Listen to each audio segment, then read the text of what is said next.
Okay guys, welcome to the Fitness Business Advice Podcast. I'm Rick. I'm Lloyd. Today, what are we going to talk about? So today, pass the ball.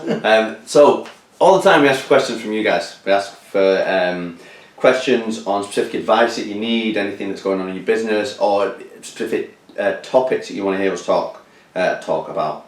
But what we did this time is we actually asked some of the guys that we work with on a more regular basis. So again, some people have heard this already, so I'm sorry we're repeating it. Sorry, I'm not sorry, but we are repeating it.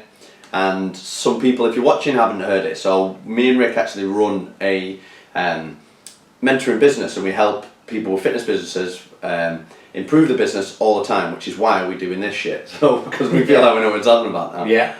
We've been doing it for a while, haven't we? Mm-hmm. So a bit of a background in that. I kind of worked for a big company. Mm-hmm. And sort of fell into the role of being asked to mentor PTs.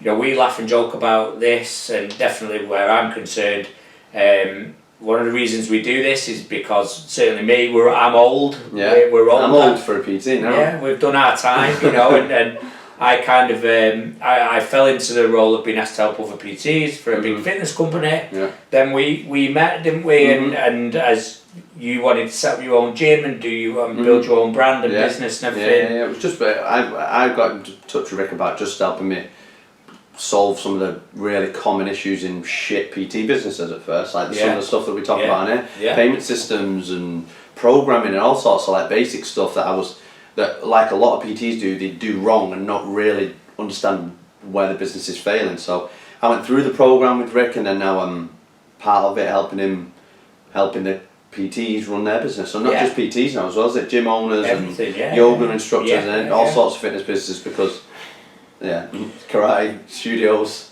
Yeah, just repping Cobra Kai, but martial arts clubs, you name it, Is it crossover? Yeah, absolutely, and I think Lloyd's been very modest there. Lloyd runs the program with me. Mm-hmm. We do that because we have skill sets that complement each other. Yeah. I'm good at some stuff. I'm absolutely fucking horrendous at quite a few things. Lloyd certainly kind of bridges the gap in the areas where I'm not so good, and we're maybe going to talk about that, I think, aren't we, as we get into it today, So, we kind of put it out there to our guys, didn't we? And we're going to discuss that and then see where we go, as always. So what we did is we asked them what in their mind, what was the three most important things they've learnt since being on the programme and since working with me and Rick. So we're going to go over the top three things that they came up with as a group, and sort of expand on them and discuss them a little bit more. Because the number one is an easy one, because we've already done an episode on it on the podcast, so you can go back and watch it or go back and listen to it. Yep. And it was on they brought up payment systems, specifically payment systems. We did episode 1 on why you shouldn't sell by the hour, and why you shouldn't sell by the hour. There's a million reasons, but the reason you should, the method in which you should sell should be by a payment system monthly, and so on and so on. So what they took as setting up a payment system was actually about fixing all of the shitty ways that they took money, as well as making it a more regular payment. Yeah, I mean, most PTs don't know why they charge what they charge. No. The industry financially hasn't moved on, has it? We've discussed this before. We spoke about this, and there's just a ton of sort of bad habits, isn't there? That's what it is. Yeah, it is bad habits. It's a path you follow because someone else did. You don't know why. Yeah, you don't go to the dentist and give him, 150 quid, but then want an extra session at the dentist. No, absolutely not. We have kind of gone over this, but the clear thing is quite simple. It doesn't matter how good you are or how good you think you are. Yeah, I think most. And that is often the case, isn't it? Yeah. But if you're not getting the fucking money in, what is the point? Yeah. What is the point? Well, that's the class on the PT saying it. I'd do it for free. You wouldn't. No, you wouldn't. And if you would, you're a fucking idiot. Yeah. You shouldn't do it for free. But you have to get this stuff in place, because people take PT as a part-time job. How many times have you been asked, or when you would PT and ask you what else you do? There's other stuff. People that think it's just, because there's a lot of bullshit coaches out there. more than ever right now. There's not a system, is there? You know, No. so going the one that our guys came up with is payment systems, but going further back than that, we look at everything from onboard calling, don't we, and the process of calling, right through to and obviously the times when it's a bit different, but let's just pretend that's sitting them down, the consultation, whatever, everything, full sales process. And then there's documentation and systems and everything to go along with that, so that from day one you're a professional. Yeah, that's the big point. You're seeing yourself as professional and as a business from as early as possible. Yeah. When it becomes, just train a few mates and they pay me, get me next week, then it very quickly becomes stressful. Pay me next time. And that's fine if you've got, if you're 20 and you live with your parents and maybe they give you some money or something, that can be alright. But if you're looking to do this for a long time, you're looking at buying nice cars, buying a house, providing for family, that can't be the process that you take. That can't last forever. So you have to take yourself seriously, and no other business that's respected anywhere runs like that. I'll pay you next time. You can't do that shit at Starbucks. I forgot my money. I forgot my money. You can't do that for a 4 quid coffee, but you can do it for 150 quid's worth of PT. I didn't have time to go to the bank. Didn't have time to go to the cash machine. Makes no sense. Well, how is that a long-term business? And then, so whilst that guys have come up with payment systems, it's all these deeper problems that the payment system's solved. That's right. But at the very base level. You can't make a financial target, a financial prediction, until you know how much money's coming in. You can't know how much money's coming in if you haven't got the right system in place to take the money. So it snowballs into a much bigger issue, potentially an issue. But what it means is when you get your payment system in place, it allows you to then progress a lot quicker. 100%. I mean, I looking back at when I first started, and I used to keep people's session 1 to 5 written down. Then I'd realised that they'd run out of sessions, and then I'd not got any more money off them, and then I had clients, those uncomfortable conversations. Sorry, Lloyd, you're out of sessions, you owe me more money, and then they're like, oh no, I don't, I paid you, and it's just bullshit, and it's not the way to run. And even if you then, what generally is the next level above that of payment systems is, I invoice my clients every month.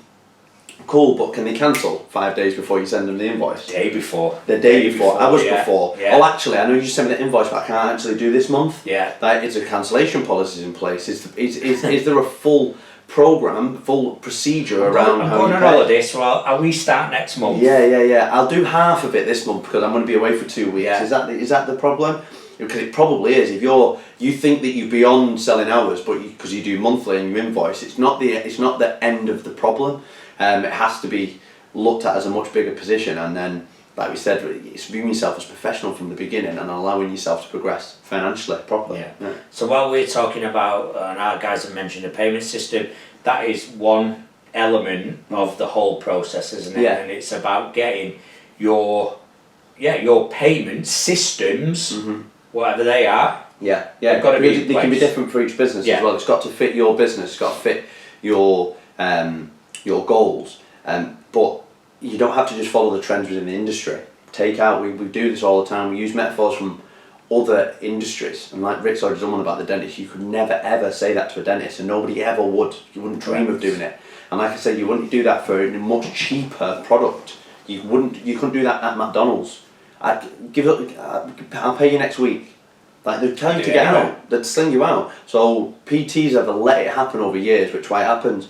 And then the same with if you join anything, you have a process. So we all have Netflix, right? You got a month free, and then you expect to set a direct debit, and it comes out every month on the 1st. There's no flexibility on that. Even it's a £5.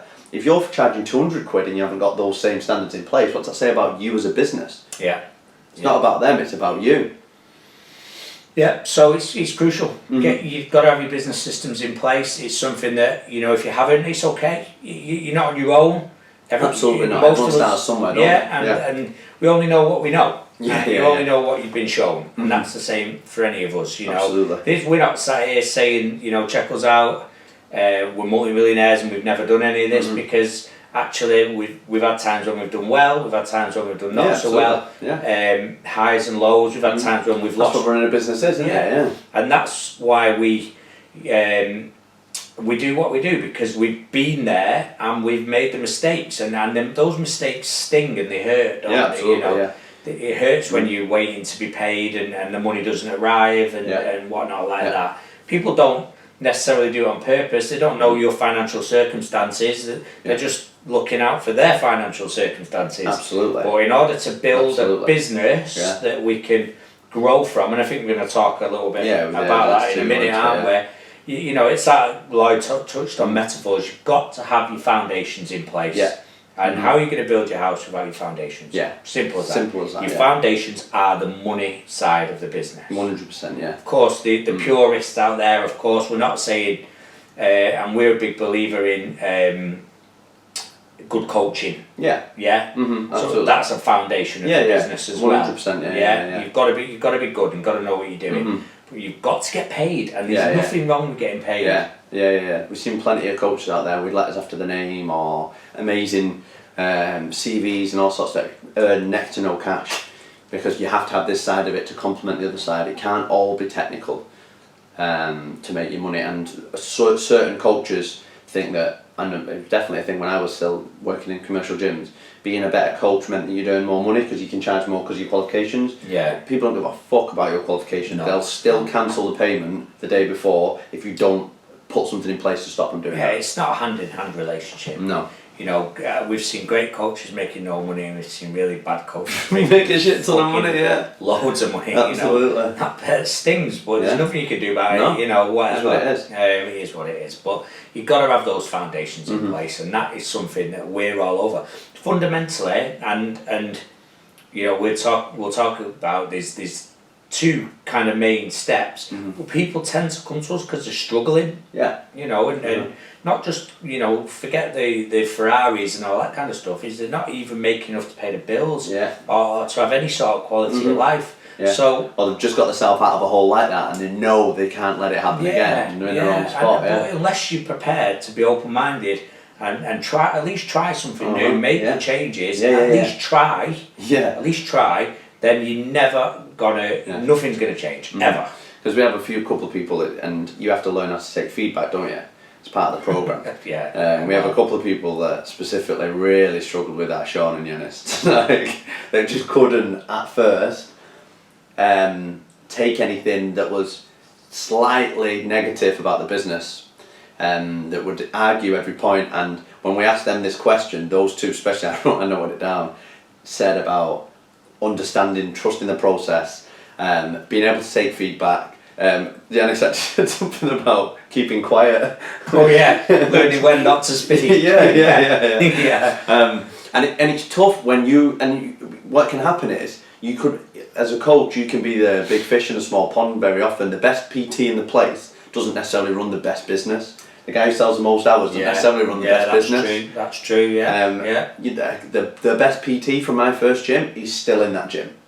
12 years ago. I'm no spring chicken either, right? That was 12 years ago. My guy is still grafting in there, doing fucking hours. Working hard, Like, and fair play to him if that's what he wants to do, but he's probably not earned much more than he ever had. Well, you know capped. To put it to what we said earlier, the hourly rate is still pretty much the same as it was 20 years ago when I started. Life is way more expensive. And I know you talk about, obviously no names on this one, he's a top guy, someone we know, but grafting away. And you know, if you don't get these payment systems right, if you don't get the whole structure right, you won't have any excess money. No. Well, it depends where you're going, doesn't it? Like, because your life gets more expensive, not just the world. If kids, like, you know, buying houses. Yeah, you're renting at the minute and you want to buy a house. If you're driving a Fiesta and you want to drive a Bentley, then you have to earn more money. There's only so much squirreling away of cash you can do if you're on the same amount. Definitely. So this has to go forward. What we're talking about is managing your finances. And it comes into the next point really well. So what the second point that came up really often when we asked the guys this question was managing their self-belief, or having a limited mindset, as we've talked about quite a bit. Do you want to talk a bit more about this one? Yeah, you know, there's a number of common things with this. It comes back to the money, having one, being open-minded to try something new, having the confidence to try something new, and being able to fail and come back from it. Learn from it and go again. And the amount of times we have our guys say, oh, my clients won't like that. And I'm like, well, do you like it? Do you like being skinned? You know, oh, my clients won't like that. I'm like, well, when did the fucking tail wag the dog? Yeah, absolutely. You know, this is your business. I've got my favourite one about that. I'm going to sell it, and I know he'll be fine with it. I give him a big shout out to Dan Barker, his name is. Dan Barker, He was a big dog PT in my gym. He's done Ric for ages. Great guy. Right up there with one of the best people in fitness I've ever met. National manager at big gyms. Yeah, great guy. Sorts. Give me loads of help. The other week we were talking about the best advice we've ever had, and loads of mine came from Dan. Great guy. Yeah. He had a great story from years ago when he was a PT. He was training a woman at 2 o'clock on a Saturday afternoon for a year, if not more. Was really scared to move her. Hated doing the session because it was like in the midpoint of a Saturday. Was scared to move her because she loved this session time. She loved the session, so he couldn't change it. And then when he got to the point and he built up over ages and asked her, can you move it? She was like, oh yeah, I'd love to, I hate doing this. I just thought I was doing it for you. And he'd been stuck doing this session because he just hadn't asked. And you won't mind me telling it because it was a long time ago. The guy is top level PT. So, but yeah, that's one of those limiting things that you don't even know what they want. You can't mind read, can you? You can't mind read. No, you've got to be open to change and challenging yourself and your clients. Yeah, you know, and you know, like we've just said there, you know, with the structure of it, the money side of it as well. You've got to. We work with some really good, you know, good trainers, some good coaches, and they believe in investing in themselves. And part of working with us is investing. And when you invest something in, you should want a return on the back of it. So part of it is having the belief and the conviction that as your skills improve, as you are better, or I hope you're better. Like we've just said there about Dan, he's a top mate of ours. This is when he was a junior PT. He then became national PT manager of a massive organisation. You know, so quite rightly he would earn more money than he would as a junior PT. You know, so as a and again that's the same in any job. As you become as you own your own car garage, you would earn more than you when you were an apprentice sales mechanic or whatever. You should progress, and it's very common for us to and tough to hear. I won't no names on this one, but we've got a top level guy in our program who was scared to increase his prices, and then when we challenged him, he wanted to put him up a couple of quid. And we were like, no, you're world class at what you do. That's not understanding not just who you are and what you're worth, but your ability to then sell it, which is where a lot of people are. They're limited. Well, that was where the breakdown was, wasn't it? Yeah. He could. He kind of knew how good he was. He knew he could get the results, but he couldn't. Bridge that gap. There, you know. Yeah, and that's what a lot of people do. A lot of people's limiting belief or the issue with self-belief, which we come across all the time, and I've discussed this one. I really struggled with when I was first starting was asking people for money, making the sale, because it's uncomfortable, and a lot of times it can come across that way because you still see it as expensive, and it is expensive. You've got to be okay with the value for that money is there, because no matter what you're doing, 30 quid for a PT session is cheap, but 30 quid for an hour of doing anything is expensive. Not many people who are listening to this, watching this right now, pay many people more than £30 an hour to do anything. Well, we ask our guys, don't we? You know, how many of you have hired coaches, not just in PT, but in anything. Otherwise, you know, and like you say, 30, 50 quid, whatever. That's cheap for a PT session, but it's expensive for anything. For an hour, it's expensive, you know, and you know, we kind of, when the systems are in place, because a lot of people, like you said, they just simply don't like asking for money, do they? It's awkward, isn't it? Yeah. But like I say, that comes with a belief in your own value. If you've got the structure around your coaching, your business systems, your payment systems, that you know it's a professional service and they're going to get the results, the outcome that they wanted, then it's worth every penny. And there's varying programs. Yeah. There's varying financial possibilities for them, and it's all printed out and it's all there, and you can just hand it over and you can talk budgets then. Absolutely. And which one fits their budget. And that's the way we go with it a lot of the time when people struggle with that one. But a lot of the time the other stuff is then beyond that, because some people can sell sessions but then are scared to then manage those sessions, just like what we were talking about Dan did before, taking a price up, moving sessions, upsetting the clients at any cost. Like Rick said before, people say, my clients don't want that. How do you know? And then we have it the other way around. Some people are too easy. Some people are like, I'm going to change it. I'm going to go group training. All my PT clients, I'm going to put them all in groups. Like, are they all right with that? Yeah, you've got to ask a question, and you've got to understand your market. But it all comes from being able to know that you can deliver any one of those products. Yeah, I mean, if you're a passionate trainer, you've got your knowledge base. You're clear on who your target market is and what solution you're solving, then you get your structured financials in place. All of those things, confidence through preparation, your confidence and your belief in yourself will grow. Your ability to set those safe boundaries, those healthy boundaries between. And we're not even probably going to get into clients and friends and that. They're not your friends. They're not your fucking friends. The clients. Yeah, that's it. That'll do. It's a business relationship. There's a business agreement there. Things are signed just like when you sign to Netflix. You sign to a contract. Any sort of subscription. Any sort of product that you're either getting with a service or a product itself. You might have a trial, and that's another thing that I don't think we've touched on that much, have we? No. But a trial offer in there so that they can have a little taste of what business is like with you. But then the fundamental thing is that the confidence it's a business feedback. It's a business transaction, isn't it? Absolutely. It's a business transaction. That your limiting beliefs are so because you haven't got structure in place.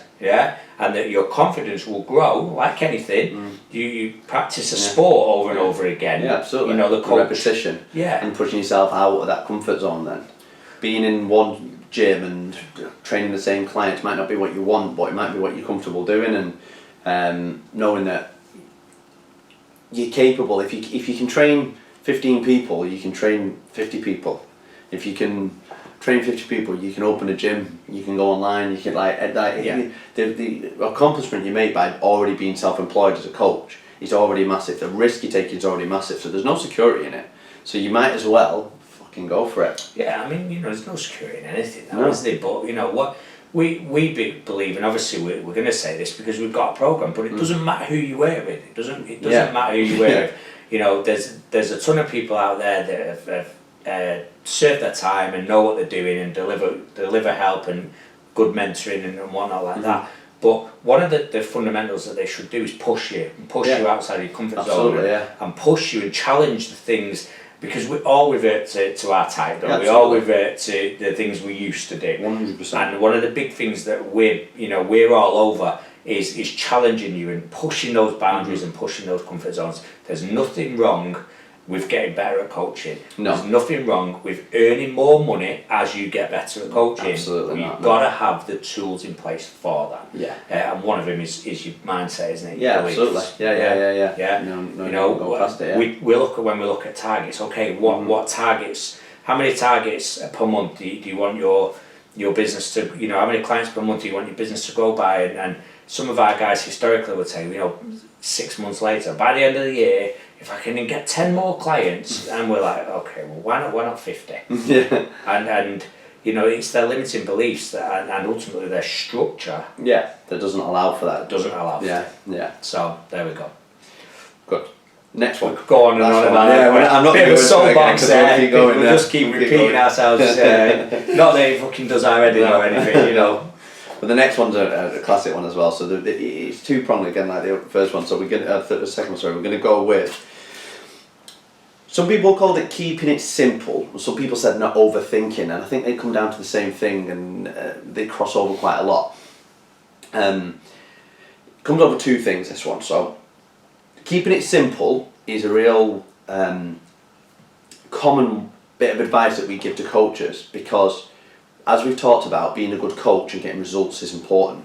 People overcomplicate that a lot, mainly for general public in it, gen pop. So some people will train and other trainers as well. Both. Yeah, and other coaches. Yeah. But more often than not, that comes when we have coaches spending time, effort, on really complicated coaching plans, or businesses set up around really complicated coaching methods that the general pop just aren't interested in. We've talked about it before, that it's a results business, and generally most people don't care about how they get those results. That's if you're targeting the average person on the street. If you're targeting athletes, it becomes a more results driven and specific target. But the more people I've spoke to, I've never ever trained anybody like that myself, but I've been to seminars, I've worked with, especially through Ric, with plenty of people that do, and the advice that they give is keep it simple. So there must be a crossover somewhere where complicating it for clients doesn't mean shit, whether that is your average person or for an athlete, because they're just people who are capable of extraordinary things generally, aren't they? Absolutely. Like most people aren't science nerds. If they are, then they want to know about the strength curve or whatever the fuck you want to talk about. Most people aren't into it, and a lot of our guys having that knowledge and knowing and understanding and using these methods is great. Whether or not you can sell from it or talk about it directly to your clients and be successful is different. We brought we bring in and constantly do. We brought a number of consultants in to speak to our guys, and one of them who was in the SAS for a number of years, 17 years I think it was. He said an SAS principle is the basics done well. Yeah. He's constantly asked about the amazing training programs that the SAS do, and he was like, we don't have amazing training programs. We just do the basics really well. And that's the same, like Lloyd touched on with program design. We call it a menu, and we'll often compare it to like a food menu, won't we? And a restaurant and all that kind of stuff. And another consultant that we've used, is consultants, whatever people we've hired. He said one day when we were talking, he was like, rather than it being a 5, 10, 15 course menu, and there's an irony here that it's health and fitness, but people want fish and chips. They want it simple. They want it easy, don't they? They want to know what they're getting. They want to know what they're getting, and that is the key to business, isn't it? Many of our guys historically have tried to overthink sales, overthink marketing, overthink financials, 15 different program options. I'm going to charge this for this and that for that and this for this. This new type, I'm going to do this, and sometimes it's just a bit too much. It's too much. I mean, if you can't explain it, and if you can't explain it, one, to your peers, but then two, to yourself, then how can you ever explain it to anybody else? Absolutely not, So your business should be clear, clean. Streamlined. We talked about this earlier on about being synonymous with something. If you're known for doing one thing well, achieving one result, it's a lot easier to then sell that result. If you're trying to be, I do everything, then trying to explain your athlete program, your fat loss program, your group training, your online training to the average person, it just goes right over the red. You've got to nail down on exactly what it is you do it well, and keep it simple for yourself and your potential clients to understand. And again, that doesn't matter who you're training for me. There's a world famous transformational company, gym company out there who we all know, and they're a Marmite company, aren't they? There's no doubt about that. But what is very, very clear is they do transformations. And that's it. Yeah, absolutely. That's what they do. So that's why you go there. And that's what you go there for. It's the same as the big one that a lot of the coaches like to hate on is Joe Wicks, right? We were talking about it before. He's very clear about what he does: burpees and squat thrusts and mountain climbers. In your front room or whatever, and gets you to eat a bit more chicken, a little less pizza, or maybe even a pizza but done in a slightly different way. And that's what he does. He's not talking about macro splits, and he's not doing transformations, is he? He does. This is it. He does, but he does the 90-day ones, doesn't he? Shit, of course. One man about. But it's a very different but very obvious change in the model. They're very clear about what they do. It's very simple to understand. You don't have to look into either one of those businesses to understand what you're getting from each one. They keep it so clear and so simple, which is why they are both so successful. Yeah, and that's a little bit of evidence there, by the way, that we don't pre-record these after I just fucked that up there. They don't do transparency. Yeah, he does that today. So, yeah, of course he does. Yeah, so hey ho, you know. That's why I brought him up. Yeah, what we were saying before about skill sets and complimenting. I fuck things up. He normally puts them right. You know, so you know, yeah. But that, you know, that's, you know, we ask for feedback. We're looking for content for these podcasts. We're trying to keep it interesting. We can sit here all day and talk about, you know, our experiences, me and Lloyd. But what we've tried to do is talk about, you know, the experiences of our clients, aren't they? You know, so what we're kind of asking for is things are starting to gather pace with this podcast now, and we've had people send us great feedback and all that. So what we'd like is more questions, right? Absolutely, yeah. Well, look, it goes on to the very last bit of that last one. It's what people call overthinking. And Crystal brought this up about critical thinking. Rick doesn't like it because it's a uni term. But when your business progresses from training people and counting reps to managing staff or managing a facility or managing 1,000 clients rather than 10, you have to get better at making decisions and taking action, whether it's in like a due course or even in a crisis. One thing we've all just experienced was a lockdown, right? And how did your business react? Did it take you 6 weeks before you put something online? Did you do anything at all? The people that were pushing, the people that can critically think and take action, had a program on the day after that. It was a real sort of gauge for me. And Josh, somebody we mentioned before, and he said it to me really well early on in the thing. He said, in the lockdown, the first 2 weeks in maybe, he said, this is going to define who's a business person running a fitness business and who's just a fitness guy trying to run a business. Absolutely, yeah. And that's what, for me, what overthinking is a lot of time dressed up as, is I don't know what I'm doing and I'm panicking. Yeah. You have to get past that for your business to progress. Well, I mean, he had his program up and running a week or two before lockdown.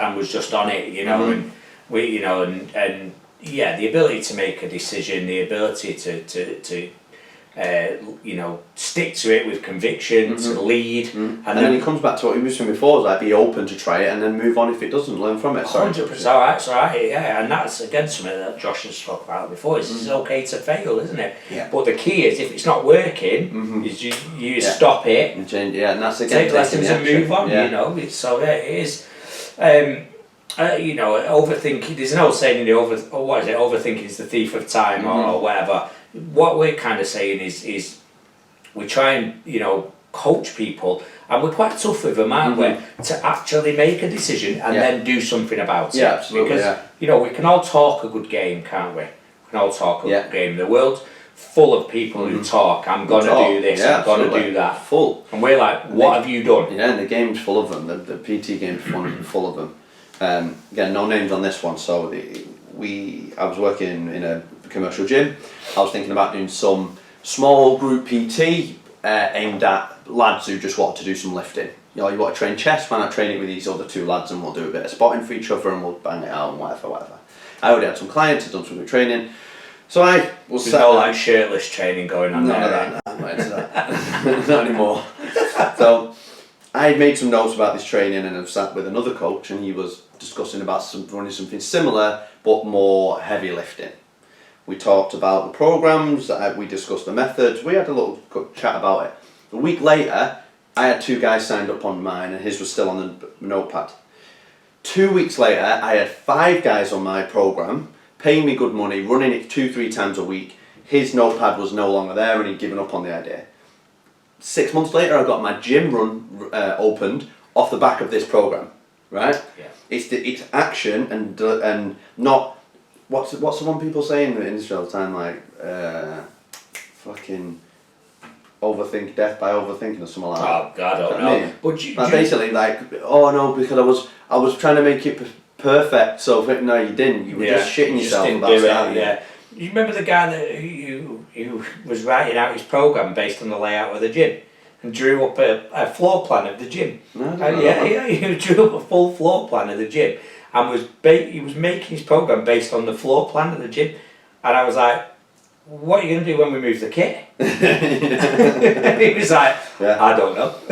And people call it being a perfectionist, but you can't be a perfectionist in business because shit's going to go wrong. We just talked about lockdown then. I'm a perfectionist, my gym's doing this, right, it's gone. I mean, you have to thrive in it and run on it. And it's important to be good, isn't it? We're not saying don't be good, we're not saying cut corners or be shoddy or do a shit job. But what we are saying is that over perfectionism is a huge mask for inaction. That's it. That's what I was trying to say, but an idiot and got a master's, so that's what I'm talking about. Have my moments. not many. You know, fucking Joe Wicks' programme, but there we go. But I have the odd moment here and there. So there we go. You know, that's what it is. People are putting stuff off and masking it as overthinking. I'm just trying to get it perfect. And a lot of time it's a fear thing as well. Do you think? Of course it is. 100%.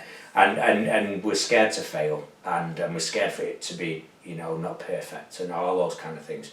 We've got to take action. And we've got to learn from it. It's okay to fail. One of my big saying, no such thing as failure, only feedback. You've got to get things out there. Yeah. That's a massive one for this industry because it's, again, like we just said, it's full of talkers, and there's not many people taking loads of action all the time. Yeah, and we have very minimal interest in talking. People who talk, you see, unless we're doing this, us waffling on. But you know, it's about we're big on here's what we're gonna do. Here's what I'm gonna get done. We'll give you some feedback on that. And it is only feedback. You're a grown adult. Ultimately, you make the decision. You know. And then the next time we see you or speak to you or you check in or whatever, have you done it or have you not? Yeah, absolutely. It's that kind of simple.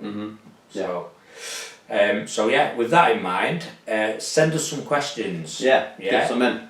Anything that you've come up, if listening to our top 3 things and overall outlooks on business hasn't raised some questions in your business or hasn't highlighted one thing that you said you were going to do and not done or anything, then you're probably lying to yourself. The north of England has been facing lockdown again, and you know, I've had PTs inboxing me who inboxed me 6 months ago, and I like them, you know, don't get me wrong, they're top guys, but you've got to make some fucking changes. You've got to progress. You know, businesses historically were, you know, had to become recession proof. And now with what's going on in, let's just say, the health of the nation, they've got to be robust, haven't they? They've got to evolve and they've got to adapt and change. It's that simple. You don't adapt, you're dead. That's it.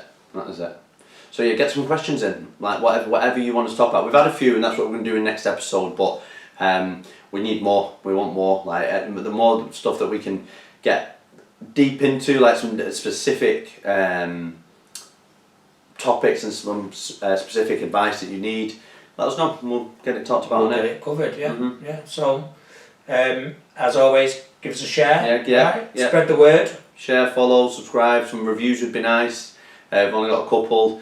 Remember, get us at fitnessbusinessadvice@gmail.com, and if not, get us on our Instagrams. Ric Moylan, RIC. Mine is at Lloyd Gordon with an underscore on the end.